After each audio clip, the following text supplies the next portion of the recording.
హరి ఓం. మార్చి 7, 1938. భాషణాలు 467.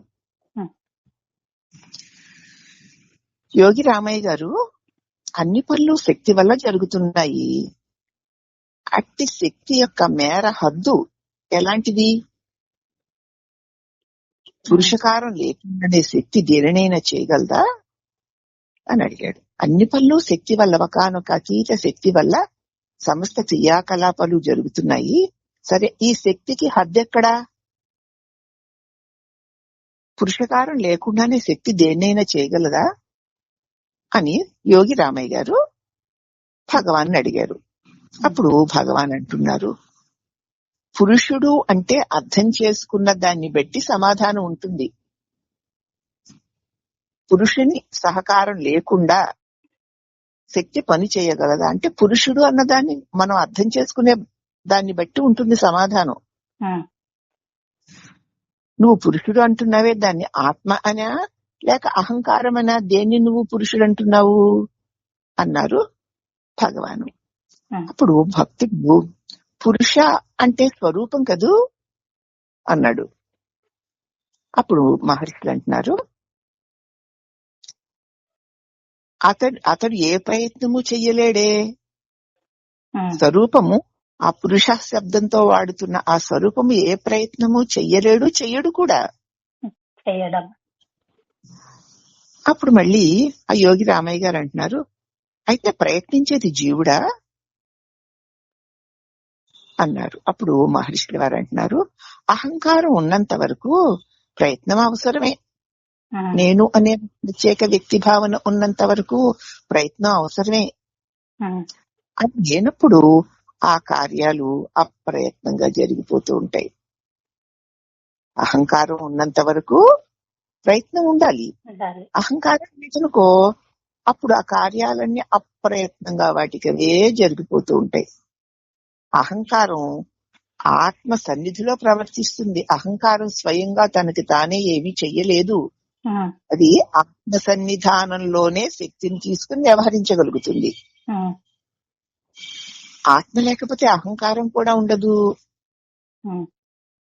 ఆత్మ ఈ విశ్వాన్ని ఇప్పుడు ఉన్న రీతిగా తన శక్తి వల్ల కల్పిస్తుంది.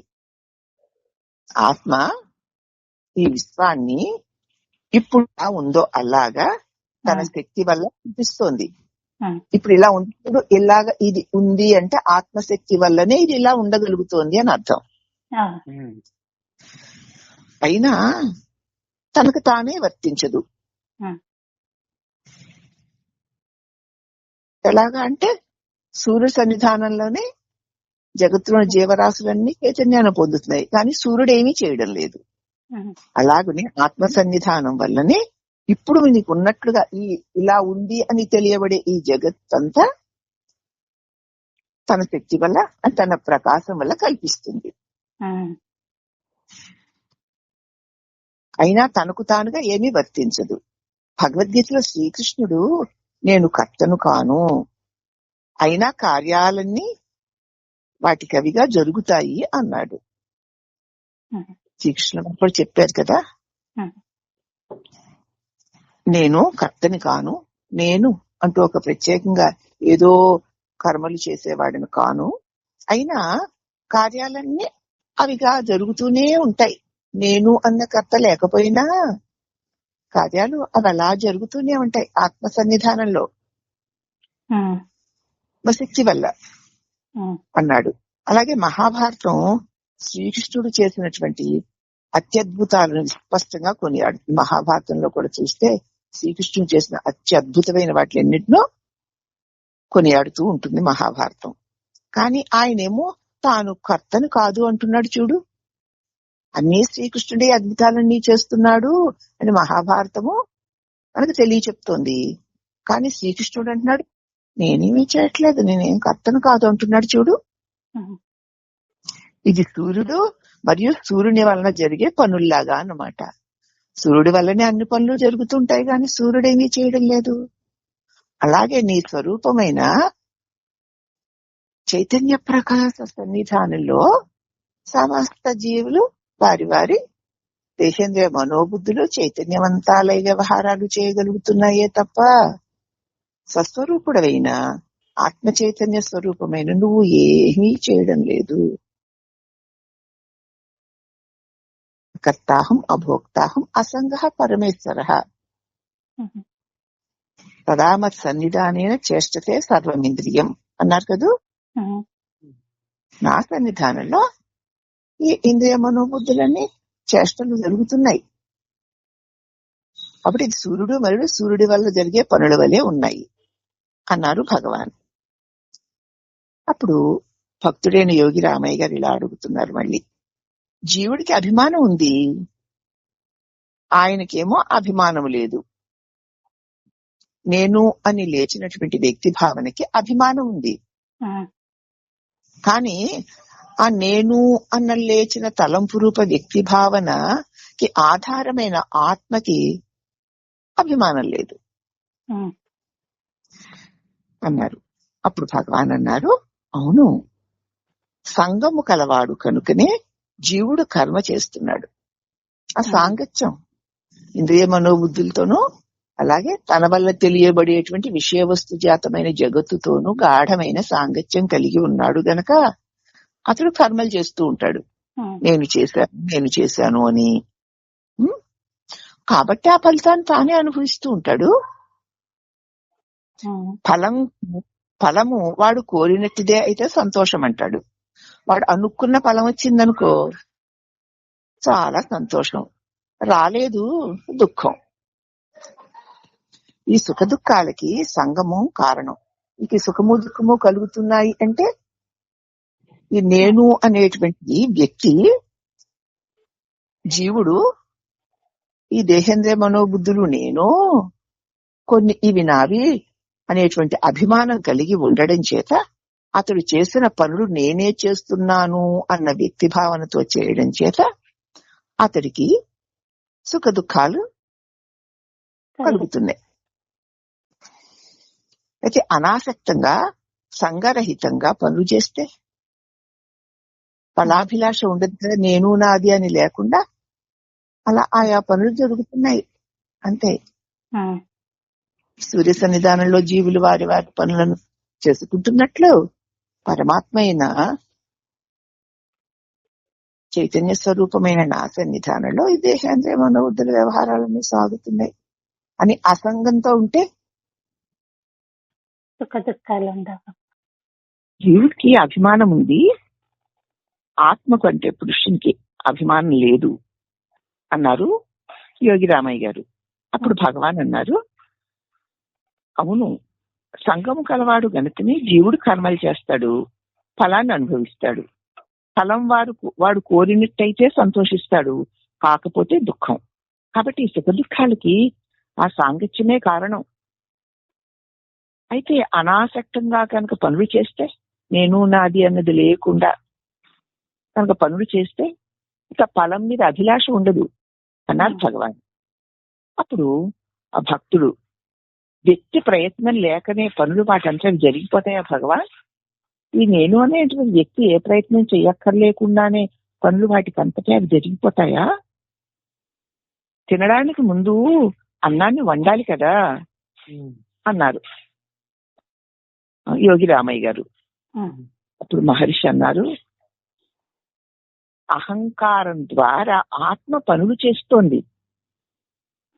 అహంకారం ద్వారా అంటే అహంకారము ఆత్మ చైతన్యానికి పరికరం. అహంకారం ద్వారా ఆత్మే ఈ పనులు చేస్తోంది. యత్నాలు లేక కార్యాలు అవ్వవు. నిద్రిస్తున్న బిడ్డకి తల్లి అన్నం పెడుతుంది, సగం నిద్రలోనే బిడ్డ ఆహారం తింటాడు, లేవగానే తాను నిద్రపోయానని అన్నం తినలేదని అంటాడు. వాడు తిన్నది లేనిది అమ్మకి తెలుసు. అలాగే జ్ఞాని తాను గమనించకుండానే కర్మలు చేస్తాడు. నేను చేస్తున్నాను, ఇలా చేస్తున్నాను, అలా చేస్తున్నాను అనుకోడు. అలాగా అతడి ద్వారా కర్మలు జరిగిపోతుంటాయి. అది జ్ఞానిగా అనుకోకండి. మనం కూడా అలా ఉంటే మన ద్వారా అలాగే జరుగుతాయి పనులు. జ్ఞాని అలా ఉంటాడట అంటే మనకేమిటో ఒరుగుతుంది. అందుకే తాను గమనించకుండానే కర్మలు చేస్తాడు. నేను చేస్తున్నాను అని అనుకోడు. ఆ మహాశక్తి ఈ నేను అనేటువంటి వ్యక్తి భావన ద్వారా వ్యవహారం జరుగుతోంది అంతే.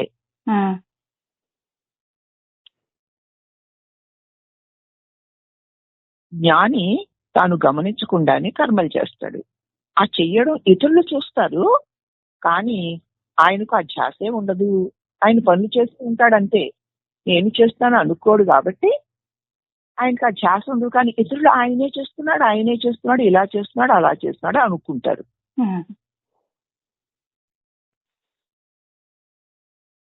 ఆయనకు ఆ ధ్యాసే ఉండదు. అతని భయం వల్లనే గాలి వీస్తోంది ఇత్యాది. వీషాస్మాత్ వాత పవతే తైత్రీయోపనిషత్తులో ఉంది. అదే విషయ వ్యవస్థ. ఆత్మ సన్నిధానం వల్లనే గాలి వీస్తోంది. గాలిని ఒక్కటే కదా, ఏది జరుగుతున్నా సరే ఆత్మ చైతన్య శక్తి సన్నిధానం వల్లనే జరుగుతున్నాయి అంతే. ఇదే విషయం, ఇదే విషయ వ్యవస్థ అంటే ఆత్మ చైతన్య సన్నిధానం వల్ల సమస్త క్రియాకలాపాలు జరుగుతూ ఉంటాయి. ఇదే మనతో తెలియబడి ఈ విషయ వ్యవస్థ అంతా దానికదే, అది లేదు. సూర్య సన్నిధానం వల్లనే జగత్తంతా ప్రకాశించి జీవులందరూ చైతన్యవంతులే వ్యవహారాలు చేస్తున్నట్లు ఆత్మ చైతన్య సన్నిధానం వల్లనే సూర్యచంద్రుడు కూడా ప్రకాశిస్తూ సమస్త జగత్తు, సమస్త దేహేంద్రియ మనోబుద్ధులు చైతన్యవంతాలై ఆ వ్యవహారాలు అలా జరుగుతున్నాయి. అదే విషయ వ్యవస్థ అంటే. సర్వము ఆయనే విధిస్తాడు. విధిస్తాడు అంటే ఆయనేమీ చేయడు. ఆ క్రమంలో ఈ విశ్వం అంతా నడుస్తూ ఉంటుంది. ఆయన సన్నిధానంలోనే విశ్వం అంతా నడుస్తూ ఉంటుంది. కానీ అది ఆయన ఎరుగడు. ఆయన కూడా నేను అనడు, అనుకోడుగా. సూర్యుడు తెలిసేమిటి, నేను వెలుగుతున్నాను కాబట్టి ఈ లోకం అంతా వెలుగుతోంది. దానిలో చీమాదోమ, క్రిమి, కీటకము మొదలగు సమస్త పశు పక్షాదులు, మనుష్యులు, మంచివారు, చెడ్డవారు వీరందరూ లేచి ఈ పనులన్నీ నా ప్రకాశం వల్లనే చేసుకుంటున్నారు అని సూర్యుడికి మాత్రం తెలుసా? వెలుగుతూ ఉంటాడంతే. అంతే. అలాగే ఆత్మ ప్రకాశ స్వరూపుడైన అతని సన్నిధానంలో సమస్త ఈ ప్రపంచ వ్యవస్థ అంతా క్రియాన్వితం అవుతోన్నా ప్రకాశింప చేస్తూనే ఉంటాడు. కానీ అది ఆయన ఎరుగడు. ఎందుకు? ఆయనకి తెలుసుకోవాల్సిన పని లేదు. అది ఉంటాడంతే. అందుచేతనే ఆయన్ని మహాకర్త అంటారు. దేహధారి అయిన ప్రతివాడు నియమబద్ధుడే. దేహం ధరించి నేను అన్న వ్యక్తి భావన కలిగిన వాడొక్కడు కూడా ధర్మానికి బద్ధుడయ్యే ఉండాలి. ఈ నియమాన్ని బ్రహ్మదేవుడు కూడా తప్పించుకోలేడు. ఒక దేహం ధరించాడు అంటే అతడు తప్పకుండా నియమానికి బద్ధుడయ్యే వ్యవహారం చేస్తాడు. ఆ నియమాన్ని బ్రహ్మ కూడా తప్పించుకోలేడు. తాను ఎందుకు ప్రశ్నించాడో ఆ పుచ్చకుడు తర్వాత ఇలా వివరించాడు. ఆ రామయ్య గారు తాను ఎందుకు ప్రశ్నించారో దాని గురించి ఆయన మళ్ళీ ఇలా చెప్పారు. ఈ ప్రపంచం ఇలాగే సాగిపోతూ ఉంటుంది. దైవేచ్ఛకు అనుగుణంగానే వ్యక్తుల అవసరాలు తీరుతూ ఉంటాయి అన్నారు భగవాన్. ఈ ప్రపంచం ఇలాగా ఏ ప్రత్యేక వ్యక్తి భావన లేకుండానే ఆత్మదేవుని సన్నిధానంలో ఇలా సాగిపోతూ ఉంటుంది. దైవేచ్ఛకు అనుగుణంగానే వ్యక్తులు తమ తమ అవసరాలు తీరుతూ ఉంటాయి. దైవేచ్ఛకు అనుగుణంగా వ్యక్తుల వాళ్ళ అవసరాలు తీరుతూ ఉంటాయన్నారు భగవాన్. కానీ తెల్లవారి 4 గంటలకే శ్రీ భగవాన్ ఆశ్రమంలో వారిని కూరలవి తరగడానికి లేపుతూ ఉండడం తాను చూశాడు. అంతా ఆత్మ ఇచ్చ ప్రకారమే జరుగుతూ ఉంటాయి. మరి అవన్నీ కూడా వారి వారి వ్యక్తుల అవసరాలు తీరుతూ ఉంటాయి అని చెప్పిన భగవాన్ తెల్లవారుజాము 4 గంటలకల్లా భగవాన్ ఆశ్రమంలో వాళ్ళందరినీ కూరలు అవి తరగాలి అని లేపుతూ ఉండడాన్ని నేను చూశాను అన్నాడు యోగి రామయ్య గారు. ఆ ప్రశ్న అడిగింది నేను నా తృప్తి కోసమే గాని చర్చ చేయడానికి కాదు. ఎందుకు అడిగాను అంటే దైవ ఇచ్ఛ అనుగుణంగా సమస్త ప్రాణులు సమస్త జీవులు ఆయా సమయానికి ఆయా పనులు జరుగుతూ ఉంటాయి. అంటే భగవాన్ తెల్లవారుజామున 4 గంటలకి లేచి ఆశ్రమంలో వారందరినీ కూడా లేపి కూరలు తరగడానికి లేపుతూ ఉండడం కూడా ఈశ్వరేచ్ఛే. భగవాన్ నేను లేపాను, నేను తరిగిస్తున్నాను అని అనుకోరు. దానికి అదే అలా జరిగిపోతూ ఉంటుంది. భగవాన్ నా ప్రశ్న ఎందుకు అడిగానంటే నా తృప్తి కోసం తప్ప ఏదో చర్చ కోసం కాదు. నేను భగవాన్ యొక్క క్రియాకలాపాలన్నీ కర్తలేని క్రియని అతి స్పష్టంగా చూస్తున్నాను. అలాగనే మనం కూడా కర్తలేని క్రియ జరుగుతూనే ఉంటుంది దేశంలో మనోబుద్ధులతో. అక్కడ నేను అన్న భావన లేదు. చూసేవాడితో భగవాన్ ఏమో ఇన్ని చెప్తారు, తెల్లవారు ఆయన లేచిపోయి అందరినీ లేపేసి 7 మంది వస్తారు, ఈవేళ ఈ కూరలు ఉండాలి, ఆ కూరలు ఉండాలి, ఇవి తరగండి, ఇది తరగండి, ఈ పప్పులో ఇది వేయండి, దానిలో అది వేయండి, దీన్ని ముందుకు కలపండి, వెనక్కి కలపండి, ఇలాగ సలహాలు ఇస్తూ వంటింట్లో అందరికీ అన్ని నేర్పుతూ పచ్చళ్ళు ఎలా రుబ్బాలో కూడా చెబుతూ అన్నీ చెప్పి చేయించేస్తూ ఉంటారు. ఒక్కొక్కరు సరిగ్గా చేయకపోతే కోపడుతూ ఉంటారు. కొంతమంది చేస్తే అలా బేషుగ్గా చేసామని మెచ్చుకుంటూ ఉంటారు. ఇవన్నీ జరుగుతూనే ఉంటాయి. మనం భగవాన్ చేస్తున్నారు ఇవన్నీ అనుకుంటాం, కానీ నేను చేస్తున్నానని భగవాన్ అనుకోరు. అలాగిన ఆ దేహ ఇంద్రియ మనోబుద్ధులతో ఆ క్రియాకలాపాలన్నీ జరిగిపోతూ ఉంటాయి. నేను లేచాను, నేను చెప్పాను, నేను చేయించాను భగవాన్ ఇప్పుడు అనరు, అనుకోరు. దీనికి నేను అనేటువంటి ప్రత్యేక వ్యక్తి భావన లేదు. ఆయన వ్యవహారాలను చూసి ఆయన సన్నిధానంలో ఉన్న వారందరూ కూడా భగవాన్ వలె నేను చేస్తున్నానన్న భావన లేకుండా దేహేంద్రియ మనోబుద్ధితో క్రియాకలాపాలు చేస్తూ పోతే ఆ కర్మల యొక్క ఏ ఫలితాలు అంటని ఆత్మసూర్యుడే వెలుగొందుతావు అన్న దివ్య సందేశం మనకి దీనివల్ల అందుతుంది కదమ్మా. బాగా అందిందమ్మా. ఏదో బాగా చెప్పారు, ఎంత బాగుందో అర్థమైపోయిందని అనుకోకుండా నేర్చినప్పటి నుంచి మెలుకొచ్చి నేను అన్న భావన వచ్చినప్పటి నుంచి మరి నేనైపోయి చేస్తున్నాం కదా.